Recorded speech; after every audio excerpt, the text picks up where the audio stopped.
to it. Real one.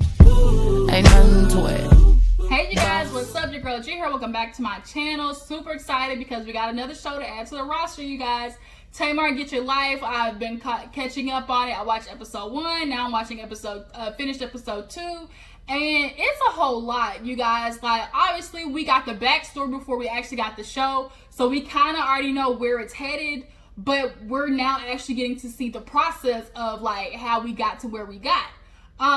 You know, I want to definitely talk about the show as well as all the stuff that's been happening behind the scenes. So as the show goes on and we possibly get more stuff revealing as it goes along, obviously I'm going to drop the tea, you know, speak on the juice over here, making sure we get all the behind the scenes stuff and the actual details into what's going on and what they didn't actually show on the show. And before we get into the review, I want to talk about a little bit of the behind the scenes stuff. Like, if you haven't heard, obviously right now there is a restraining order on Tamar from David. As well, there was some leaked text messages from David saying that Tamar was abusive towards him in a car ride. Even some text messages with Vince. Apparently he was trying to tell Vince that, oh, you know, you and Tony were right. She needs to be admitted into an inpatient facility. You know, he really was trying to make him and Vince seem like the same person. David, you have lost your ever-loving mind. You and David are not the same. I mean, you and Vince are not the same. Like, period. That is the father of her child, 1. 2, y'all did not go through the same stuff. Yeah, him and Tamar had a sketchy past, but don't sit there and try to level y'all out so you can have an ally and all this stuff. He really was trying to pull Vince in and trying to get some freaking camaraderie between them two so they can go out there and basically trash Tamar. No, it's not going to happen. For 1, that's the mother of his child. And 2, him and Tamar are finally in a great place to co-parent and mutually exist. The last thing he's going to do is follow behind your ass and make a scene or snitch on his goddamn baby moms to make her look bad when his child is involved in this, David. And then, as well as some text messages that leaked, include Vince replying to him saying, look, I don't trust you. You will never see my son again. The last time, you know, the way that you packed him and her and Logan's stuff was so disrespectful. So just give me a place and a time, and I can even have the police escort us to pick up the stuff, because the last thing I would do is give you an address to where she currently is, because I heard the video and it definitely is contradicting to what you said she did. What I heard was a very aggressive, you know, David, and super dangerous, and I want nothing, my kid will never have anything to do with you. And that was just kind of like it. Like, Vince definitely put the nail in the coffin when it came to him. So I'm very interested to see, like, what was in that video that made Vince even be like, no, we will never have any connection to you. You are threatening Tamar and Logan's life. Like, I really feel like David was on some Tyler Perry shit, like, on the family reunion, with the dude was like, okay, you want to go? The only way you going is over this damn balcony. Like, I feel like that's low-key how David was. Because when I watched him sit down at that table with Tamar in this episode, he got crazy behind his eyes. That nigga is crazy. You can tell. Especially the way he was talking about Vince the Confessional, talking about he walked up in my home so disrespectful. Like, nigga, who home is this? We gonna get into that part, okay? But yeah, so yeah, that was all the behind the scenes stuff like that. So let's go ahead and get into the review, you guys. So we open up with Mona coming in to see Tamar, basically explaining to her, you know, what the show's gonna be about, what they expect from her. And y'all, I'm not gonna lie, I low-key I really don't F with Mona. Like, I just, there's something about her that always comes across to me like she wants to convince women or people that signs up on the show like, oh, I'm here for you. We're going to do the best for you. You know, we want to portray this the best way we can. But really, low-key not. They're going to screw you over into a bad deal where you stuck. And obviously, that's kind of what happened for Tamar to try to get out of it, because she had to come back with legal papers to escort you hoes off of her premises. So, yeah, like, Mona, she just, that bitch, you can't trust her. That's just personally how I feel. But she's asking questions, obviously, about her life with her sisters, and, you know, she's not really talking to them right now except for 1 or 2, I think. Then she talks about David. Tamar wants a ring. She doesn't want to be a wife, but she doesn't want to be a wife, but she doesn't want to be a girlfriend either. And like that just kind of like always that logic. Oh, I'm like they be in the relationship just to get the ring type situation, and it's just kind of like Tamar. That doesn't make any sense. Yeah. Do y'all get her logic of not wanting to be a wife but wanting to like be solidified as a fiance? Because she's like, I don't want to get married and just become David's wife. Well, if you're getting proposed to, you're not going to be David's fiance. Like, it doesn't, like, either or, sign papers or not, you will become David. That's what a ring represents. You giving up your last name and taking the man's last name. Like, I don't know, like, Tamar, I'm not understanding. But, yeah, so she tells Mona that, and I think in the midst of them talking, Logan comes in. So, that time she ends up getting ready to go and putting Logan to sleep and stuff like that. And I think it's the next day. So the next day she ends up having some producers, some music producers, like she didn't want to go to the studio. So she has them come to her house. They're setting up. They got the dude's name, I think is Jay Prince. And Jay Prince is a huge hit maker. And they have this whole situation set up downstairs where she's supposed to create this song. And from the little tidbit I heard from the beat was banging. Like, it sounded like a vibe, like a real good vibe. But when Goli's watching Tamar prepare to, do the music and stuff like that, I think Tamar might have talked to Goli a little bit before the musical session, just to talk about stuff. I can't remember what it was about, but I think y'all drop in the comments to tell me what it was. I was kind of going in and out. But nonetheless, Goli's watching her deflect, try to distract herself. She immediately goes to, y'all hungry? Let me cook out some food. Y'all makes a whole 6-course meal. Like, turned it into Thanksgiving. Spaghetti, chicken, macaroni and cheese, fish. Like, she really went upstairs and cooked the whole meal. Okay, appreciate you feeling their stomach, but Tamar, like, that was rude. Like, these people came and actually accompanied you by bringing their shit to your house so you could record. And Tamar has always had she's always been bad about that.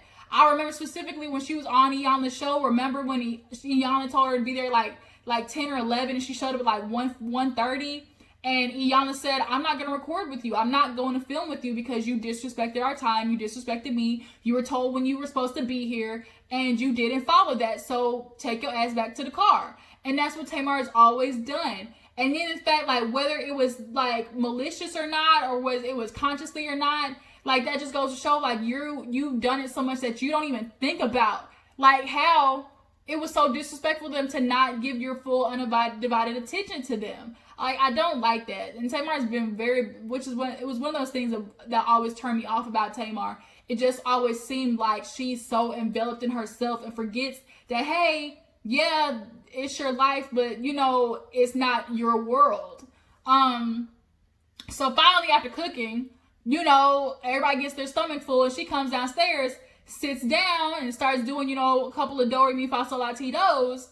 And then, y'all want a shot? I want a shot. Like, she just was everything she could to not sing. I guess she said something about, like, not singing, not really wanting to sing in front of people. And I get it because I did, singing when I was younger. Like, I would prefer to sing in a bigger group than to sing in an intimate setting. I don't know what it is, but she probably has that type of, like anxiety singing in such an intimate setting. So after they take a shot, they finally start getting a couple of good runs in, and then Logan comes. And so Logan and Vince end up coming downstairs. And so they had to cut Vince out of the thing because apparently David said if Vince showed up on the show that he would not be there. And I'm like, who died and made you executive producer, David? Because last time I checked, this is called Tamar Get Your Life.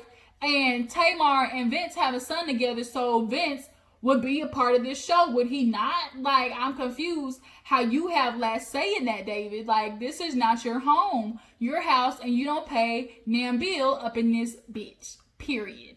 So, I guess Vince comes down to put Logan to sleep in the room. And Tamar was like, bye, baby daddy, thank you, love you, like, goodbye. Like, you can't hear this right now.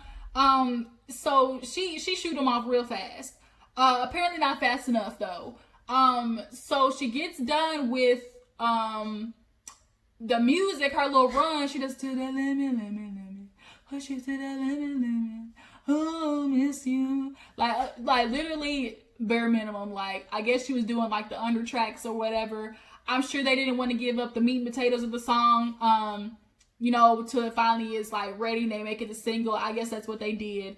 But later on in the day, I think David, while she was talking to like a stage creator, a stage decorator about like I guess a appearance that she was gonna do, or kind of like a little unplugged type concert. They were trying to decorate stuff, but you could tell as she's talking to the creative director that something is distracting her. She keeps looking at her phone, it's beeping, it's going off. Goli can tell something's wrong, production can tell something's wrong. And she's like, you know, she's like, yeah, I'm listening, I got it, you know, all right, yeah, just stay right there, don't go nowhere, I'll be right back. And so she gets up and leaves. So production follows her with camera like they supposed to do, but she jets to the room faster than they could keep up and closes the door and locks it. So now all you hear is a little bit on her mic talking about what? David, no, like no. And David's coming out with his bags. He packed his shit up and left. And it's like, first of all, David, one, what's the problem? And come to find out in the confessional, he's like, oh, I just feel so disrespected with his little accent. You know, here comes this man Vince coming up in my house unannounced and without, you know, my permission.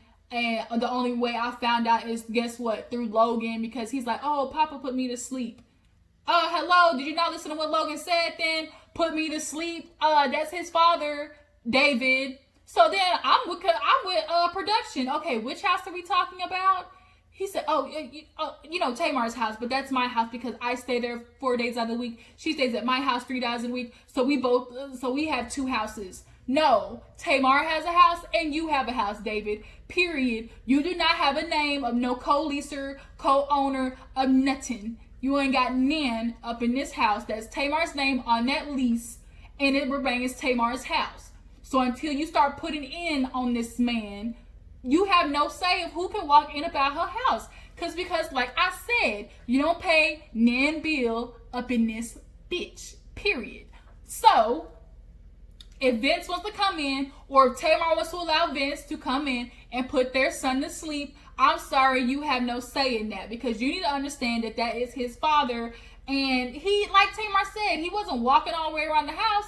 He went to his son's room and left. He walked back upstairs like that was it. And so here you have this issue and you're trying to control the situation like David, like, so yeah, he gets pissed off and leaves. And so it's like, well, forget you too then. So they go a whole day without talking. She's going to like a bike cycling class, and she's talking about, should we do a drive-by with her little gang, her little followers, her little queens in the car? And they was like, no, like, let them miss you. Then they started talking about the little controversial like message where remember that time that she had said like, oh, you know, I'm sorry to say it, but if he don't want you, like, he gay. And basically all Tamar was saying, like, look, if he's not having sex with you, it can only be of one few things. He can't get it up, 1. 2, he don't want you. And 3, he don't like the poom poom. He might want a little bit of badussy instead of what you got between your legs. So yeah, she kind of clarified that. Went into the bike cycling class. Y'all, guess who's in there? Mr. Patty Pies himself. He was up in there trying to get his little workout on, trying to work off them pumpkin pies, I'm sure. And he couldn't do it. He started cycling for like 1 minute, then went to twerking on that bike. He said, never mind, I'm gonna twerk instead. So she gets done biking and David has texted her. So she ends up going out to eat to meet David. She sits down. David walks in looking like a freaking Matrix reject. Looking like, do you want to take the blue pill or the red pill? Looking ass nigga. I can't. Ooh, David, he got under my skin this episode. So he sits down, takes his shades off like real Lawrence Fishburne base. And basically sits down and was like, oh, I miss you. She's like, well, me and my little girl miss you too. And she's like, you can't do that. Like, you know, we're not going to sit here and be, you know, immature about this. Like, if I call, pick up the phone, like, we're too grown for that. Like, if we got an issue, talk about it. Understandable. But so he basically tells her, look, you know, I've told you about this. And the way he said it too, I've told you what you should do. You're supposed to tell Vince he can't come in the house. That's so disrespectful. And you continue to get it. I thought I told you what you had to tell him. what I told you what you were supposed to do. And it's like, nigga, who, you ain't my daddy. So you ain't telling me nothing. So he's like, it's just a form of disrespect. Another man to come in my house unannounced, or when I'm not there, anybody would feel uncomfortable with that. Okay, cool. But that's not for you to sit there and say, like, you need to ask, Tamar to enforce some boundaries. But at the end of the day, it's the father of her child. If he wants to come in and Tamar says it's okay that he reads his goddamn child a bedtime story before leaving out the house, you have to respect that. Period. So he feels like Tamar should be the one to talk to Vince, but now Tamar feels like David should be the one to talk to Vince. How do you guys feel about that? I personally feel like this is where Tamar, I'm sorry, you're the only connection between the two. You need to be the one to walk up to Vince or tell Vince, like, hey, Vince, you know what? You're the father of my kid. I appreciate that, but at some point, you're going to have to, slowly work your way out of, possibly coming into Logan's room in my house. As long as David's there, we're just going to have to limit your space to kitchen, living room. When you drop Logan off, maybe you sit in the living room and read him a book instead of going downstairs into his room. But, to respect the man that I'm currently with now, like, I have to enforce boundaries. I feel like that's the conversation Tamar should have with Vince. And she's like, oh, no, I'm not going to get in between the man thing. Like, I can't be a man for you. And it's like the only conversation that kind of refers to is when David goes to talk to Vince about his reasons for being in Logan's life, or what his intentions are with his son Logan. Because at the end of the day, like, it's going to be awkward anytime your spouse or ex moves on and they bring another person into your child's life. There definitely always has to be that conversation between the new and the old, and they establish, okay, what their place is in the child's life. It's just common, decent respect. If it was the other way around and Vince had a woman, best damn believe sure Tamar's gonna talk to that woman before she gets around the child. So she said Vince was down and ready to talk to David, and he's ready to do it. There definitely needs to be some discussions. But I feel like Tamar ultimately should be there, not to be a referee, but just to kind of like, steer the conversation in the right way, and just tell them both, like, look, we're all going to be in each other's life. Like, let's make this easy peasy as possible. But David, you need to slow your roll talking about, in my house. You stay there 3 days out of the week. No. Temporary, okay? You were not there until your name gets on that lease. That is Tamar's house, period. Because like I said, you don't pay nan bill up in this bitch. Okay, moving right on along. So last but not least, we get into Goli working through some dreams with Tamar. And I guess Tamar had this dream that David was cheating, and there was like the niece in the dream, and she was like, just tell Tamar. And she's like, tell me what? And she's like, the girl's name are like Ursula and something else. And she's like, who's Ursula? And as she's talking it out, she remembers, it's Ellen DeGeneres. So then that makes it interesting, because obviously Ellen DeGeneres being a talk show host, Tamar was a talk show host. And when she left The Real, she was it was rumored she was supposed to get her own show too. So maybe she has a little bit of PTSD when it comes to that. So then it's like, okay, they're working through that. Then it's like there's always this uncomfortableness when it comes to David, especially in her dreams. And, she has her few family members, and they're her safeguards, her saviors in the dream, kind of. And Goldie was getting somewhere, and then boom, here comes Logan's behind, interrupting the progress. And Goldie's like, every time we get so close to a breakthrough, something comes in a distraction. It's like, dang, it's her child. Like she can't ignore her child, or I mean, she could have just hugged Logan and said, mommy, be right there in a minute, something like that. But I mean, you can tell like she loves her son ultimately down boots. I loved when she came in with that damn candy though in that session. She said, look, we got some money makers up in there, son. Go sell that candy. I'm sure he made a lot of money because everybody in there had some ducats, okay? That was cute and that was funny. But they get to the end of, trying to work through this dream. So they end up bringing up the idea to Tamar, okay, why don't we go to a break room? And she's like, a what? And she's like, you go in there, break some stuff, relieve some stress. She flips out. Why y'all always wanted me to be the angry black woman? See, this is what y'all are not gonna do. This is my life, and y'all always want to portray me like something's wrong with me, like black women are always mad. She's like, I'm not mad at nothing. I don't have no problem. And low-key, you don't want to be the angry black woman, but then y'all get angry black woman vibes when she kind of popped off. Like, not necessarily like angry black woman, but it was just like the attitude she gave off was like exactly what you are a part of not wanting to portray. I didn't get the vibe that we were trying to portray, like they were trying to portray her as an angry black woman. We've all seen, you know, people do the break room on multiple therapeutic shows. It's very good. It's PTSD, it's stress, it's anxiety. Like, you're knocking all of that stuff out, and it has nothing to do with anger. It's just a release. It's an outlet.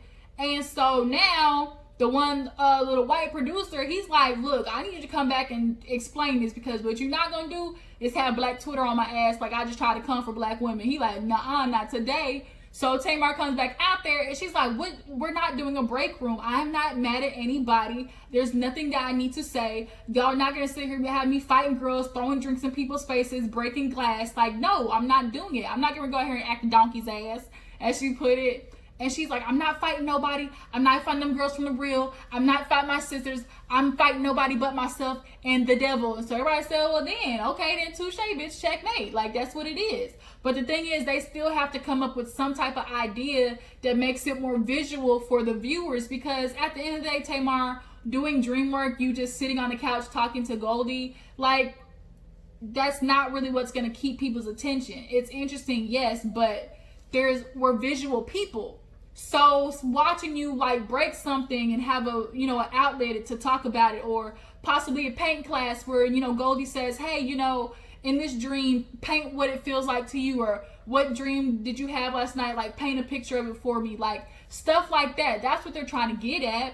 And even the black producer that was on set was like, I would never want to portray, you know, Tamar in that way. Like, I'm a black woman myself. But the minute she heard, you know, break room, like, shit went off road. Okay, redirecting, reroute, Alexa misunderstanding. Like, it was bad.